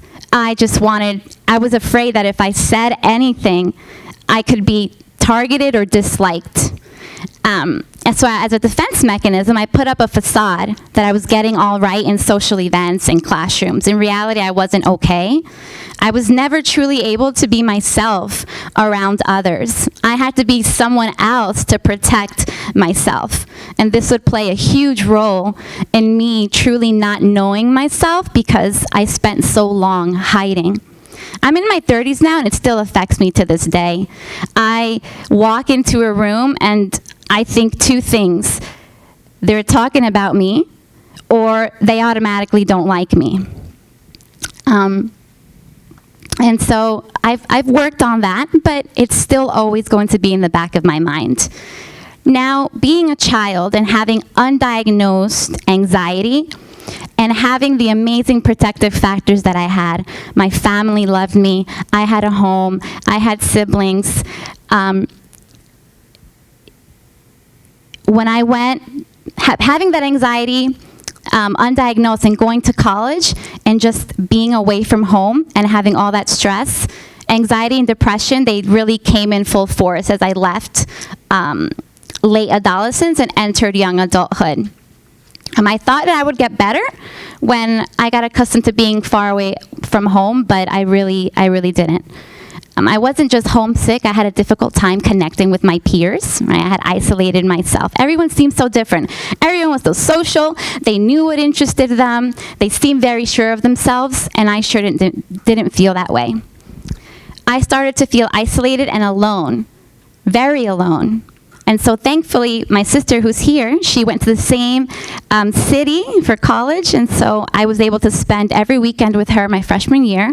But every time I wanted to come back, every time I had to come back to campus, this like awful dread, terrible dread would overcome me. And so I also felt very, I went to a pretty competitive college, and so when you're really not the only smart one there, right? Now everyone is like super smart, and you don't measure up to that, that kind of, that really affected me. And so I still did well in my classes, but I should have been doing better at the level of everybody else. Now, so I had to find something else to be good at. And so I decided to focus my efforts and all of my energy on losing weight and getting thin. And so now, with anxiety and depression, I significantly increased my risk of developing an eating disorder. And so I did. So the summer following my freshman year, I lost weight in a very unhealthy way. Going back to college my sophomore year, I vowed I said, you're not gonna gain this weight back. And when I did, I started over-exercising and under-eating, and the cycle just began. Even though I had friends, I was very unhappy with myself. I was very unhappy with my body image. I was feeling the pressure of choosing a major and a career at that time. I was depressed, having the signs of an early eating disorder, and I was overly anxious. I convinced myself that at 19 years old, I had to choose a major and career that I would have for the rest of my life. Now, when you grow up with a mind like mine, you end up having a lot of different distortions. One of the infamous ones is black and white, right? So either this or that. If it's not this, it has to be that. No gray areas. And if I didn't make the right choice, I would ruin my life. And so that was just a very heavy weight on me. And I was barely holding on by the end of sophomore year, and I was extremely depressed, and I had bulimia. By that time, it had really developed. Now, I was completely shocked and unprepared when adulthood rolled along. Like I mentioned before, when it's undiagnosed as a child, and then you have no idea that you have it. You have no idea that there's anxiety out there or depression. It really affected my college years. Now, all of a sudden, I had to make decisions that laid down the path for the course of my life. As if this young adult who had hidden herself, her personality, who she was her entire life, could now make an informed decision on what was best for her. I felt hopeless. How could I know what was best for me if I didn't even know me? I studied abroad to run away from, just what I was feeling, and really blaming it on the environment in London. And I had a spiritual encounter. I really believed that God had healed me, that my depression was away, the suicidal ideation left. But I still had not addressed the behavioral, emotional, and social issues within me. Now, I did have an amazing year, and it was great. However, depression is a lifelong struggle, and it was inevitable that it would return later if I didn't proactively and intentionally work to recondition my behaviors and rewire my brain. I returned to the U.S. my senior year, and it wasn't London anymore. It was back to university here in the U.S. I had met someone who I became non-existent to. I was struggling with what to do after college, what kind of job I was going to have. And I was obsessed with rethinking and wanting to just do things over again. I had felt that I made mistakes in the past differently. I wanted do-overs. If you had only chosen this, if you had only said that, if you had only done this. And I had a lot of trouble accepting what was, forgiving myself, and moving forward. I was able to graduate. My last semester was really difficult, but thankfully I was able to graduate, but not without the constant self-deprecating thoughts, lack of self-worth, and honestly hating myself. I went to grad school at NYU. I did really well in school. I succeeded in school, but personally and emotionally and socially, I was really, really struggling. Halfway through my grad school program, a friendship that meant a lot to me ended for reasons that were unwarranted. Don't we all think they were unwarranted? The circumstances surrounding the end of that friendship were extremely hurtful, though, even though I'm pretty sure my friend didn't mean for it to hurt me that much. But I internalized a lot of things at that time, and it further shattered my self-worth, my self-image, and my identity. And this is where I reached my breaking point. I was already with anxiety, depression, and bulimia, and the fact that this friendship ended, that just completely shattered my world. My energy levels dropped, my motivation dropped. I did not want to get out of bed in the mornings. I would cry myself to sleep. Okay, I did not want to fall asleep because I did not want to wake up the next morning and feel this sadness and this rejection and this pain again. And also, I just continued to engage in the cycle of binging and purging, characteristic of bulimia, multiple times a day, really as self-punishment, because I hated myself.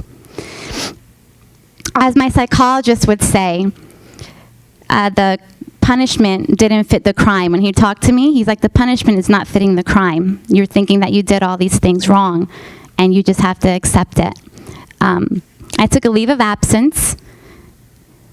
I stopped going to classes. I did not want to get up in the morning like I had said. So I took a leave of absence from NYU. But it soon became apparent that I needed much more than just weekly counseling sessions. And so months passed without me feeling better, and suicide came really to the forefront of my mind. Suicidal ideation was strong, and I had multiple plans to carry that out. After a session with my psychologist, he deemed that it wasn't safe for me to leave. And so the rest is history. I spent a week as a patient in a psychiatric floor, and I voluntarily admitted myself. They sent me to the hospital, and I signed the papers, and I said, yes, I want to be here, because I did not want to live like this anymore. I spent 9 months at an intensive outpatient treatment program. It's actually not too far from here. I was very blessed to be able to go there, very privileged. I do realize that there's not too much access to mental health resources in lower socioeconomic groups, and I'm very grateful that I did have that blessing to go to an intensive treatment program. The program saved my life. I did cognitive behavioral therapy in groups, dialectical behavior therapy. We ate our meals together in order to help me change my thoughts right around food and eating. We had group therapy, and after 9 months, April 9th, next year will mark 9 years that I've recovered from bulimia.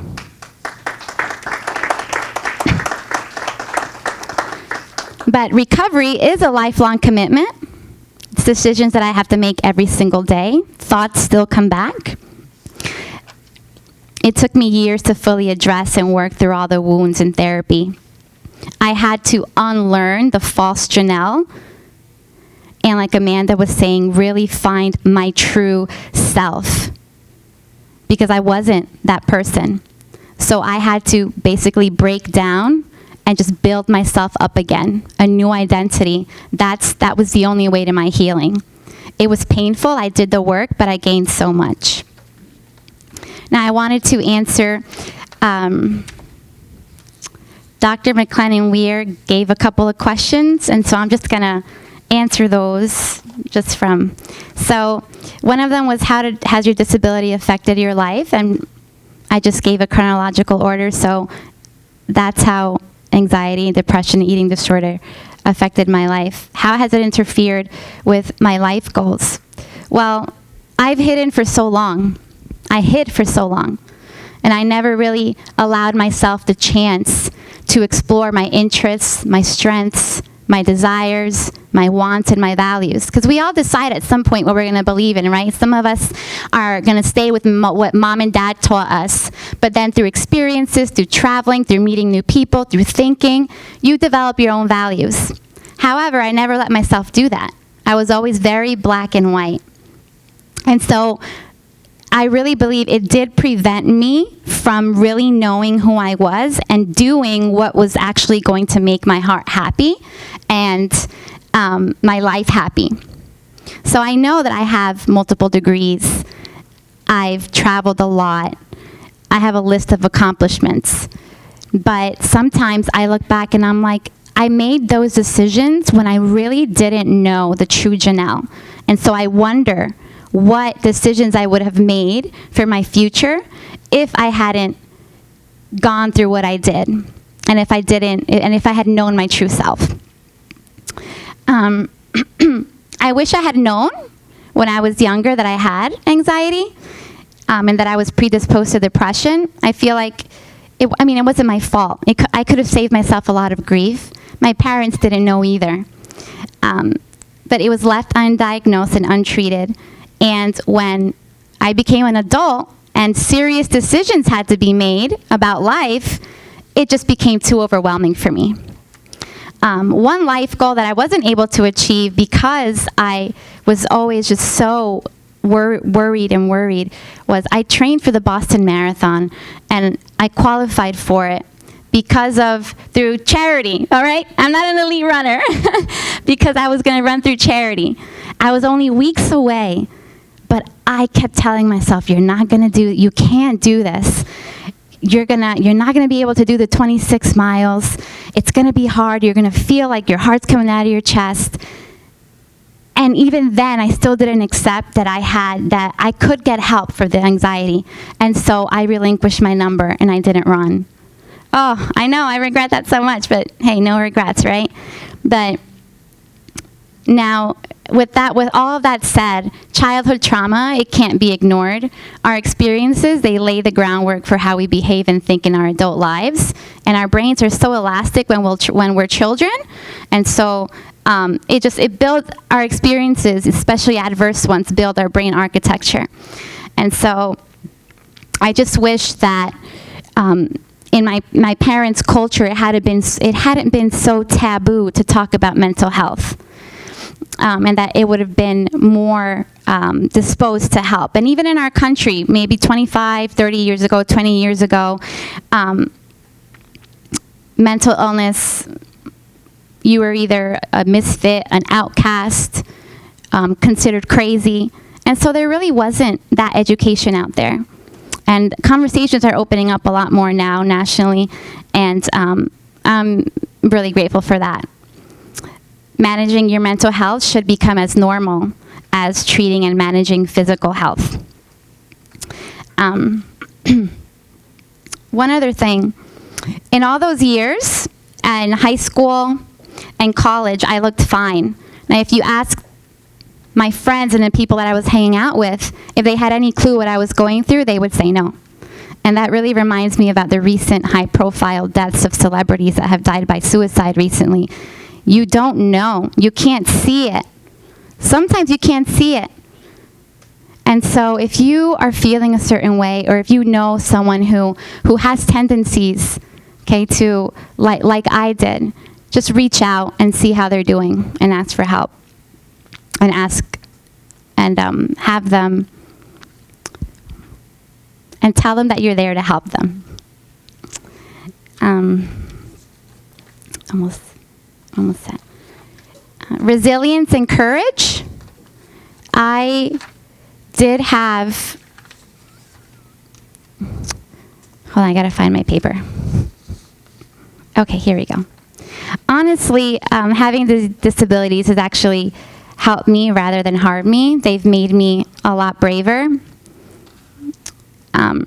It took a lot of courage to go to my treatment program every single day. It was an outpatient treatment program.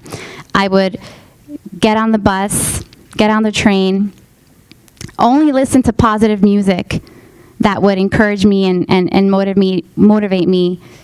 My feet felt so heavy, my mind was so heavy, but I found that courage to go.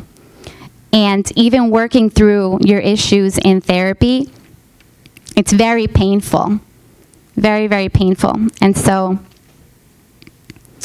it's very painful when you have to speak about what hurt you, who hurt you, and when your social workers, the only progress, when you can see progress when you're leaving the room and you're basically in tears.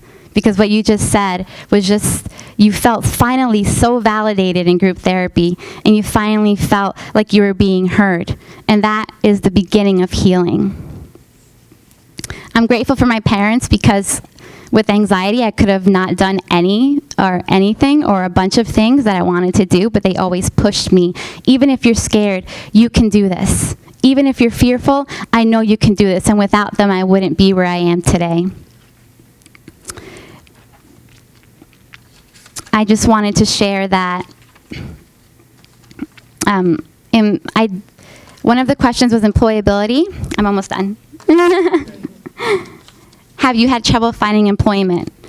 I didn't have trouble finding employment. You don't answer those questions when you're in an interview, right? And it's mental illness is invisible.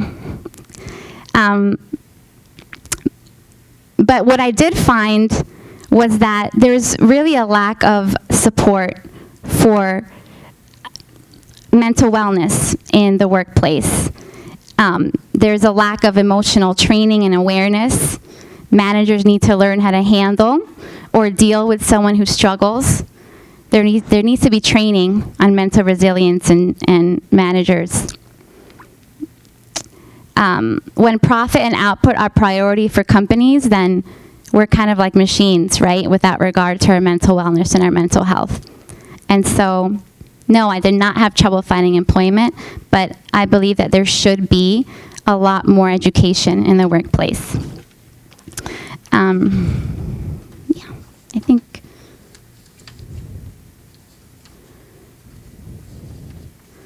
Okay, finally.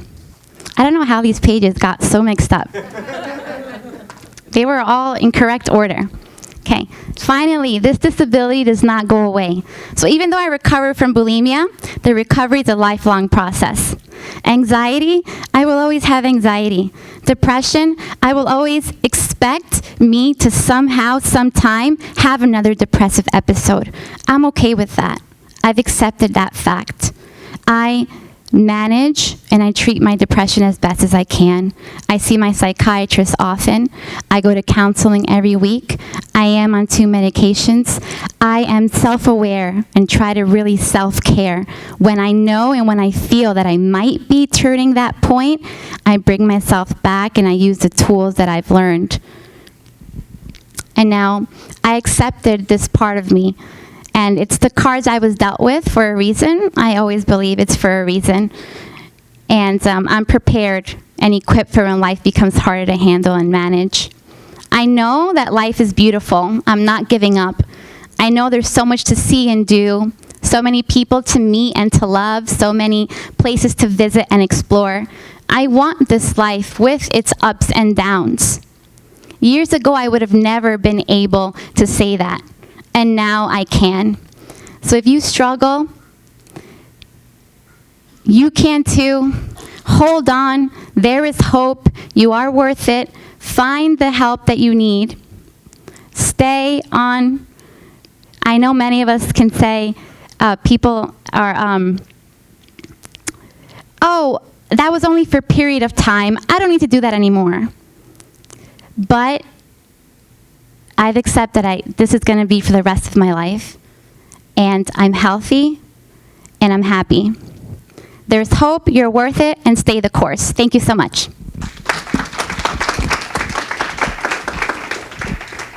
Any questions for Janelle? Any questions? Come on, you have to have one question. At least let her earn her keep. Come on. No? All right. Do you guys want to cry? Oh, someone has a question. Okay, good. We won't cry yet. Thank you. As someone that has anxiety, I understand how hard it is to go up and speak in front of people. I was just wondering, what tools do you use to help manage your anxiety? Well, I love music, so I talk to Alexa often. And I tell Alexa to play a song for me. What makes it better, I have a 2.5-year-old son, so I watch him dance, and that's very helpful. But, you know, exercise has helped because anxiety is also a lot of energy built up inside of you. So when you exercise, you let all of that out. So that has been helpful. I love to read. I like to read, even if you don't have time and it's only like 5 or 10 minutes before bed. Open up that book and read. When you finish a book, you're like, yes, I finished that book. Coloring, there's all those adult therapy coloring books. That's helpful. Spending some time outside. Yes? Which one do you like? Oh, there's many. I have a Harry Potter one, and I love that one because I'm a huge Harry Potter fan. Yeah, usually when I have so many, but when people ask me, it goes like this. you. But I hope that was good. Thank you. Okay. Any other questions? Okay. Here, Mike. Sorry. Yeah. How did you motivate yourself to get out every day to go to the therapy, the outpatient therapy? How did you get yourself out of bed?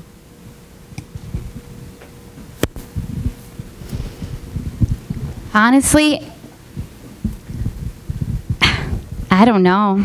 It was just this inner strength, this will that I didn't want to live like this anymore. That maybe there's a little bit of hope and maybe somebody can help me get there.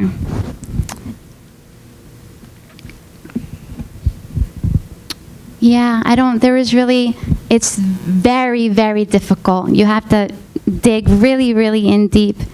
But yeah.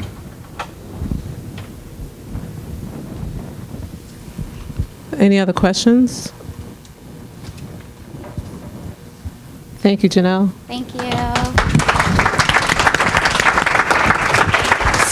So, before we conclude, I just want to thank all of our speakers and everyone for coming. I am so emotionally drained right now by listening to all these stories. I'm inspired, I'm hopeful, I'm optimistic, I want to do more.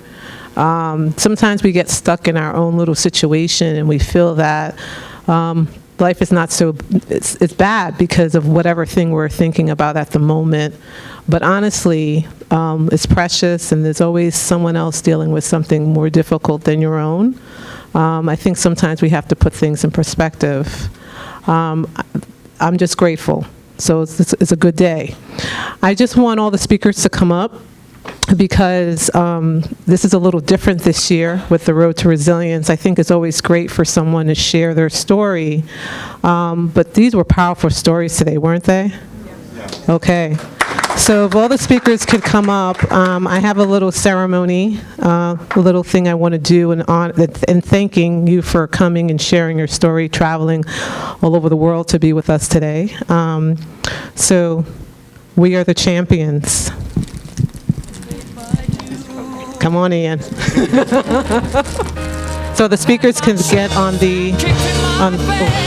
can all the speakers get, what I would like to do is give each speaker a gold pin in honor of their story and their journey. So Vincent, you want to help me give out the pins? Make it loud. Queen is good. Turn it up. Keep on fighting till the end. We are the champions. We are the champions. No time for Who's next to you, man?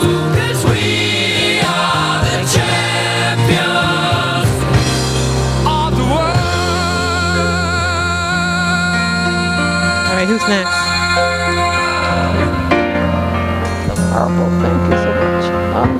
I've taken my vows, my curtain call. So put them on. We gotta take a picture.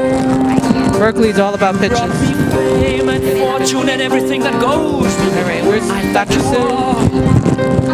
But it's been no bed of roses, no pleasure cruise. All right, they're gonna put their pins on because they're gold stars, right?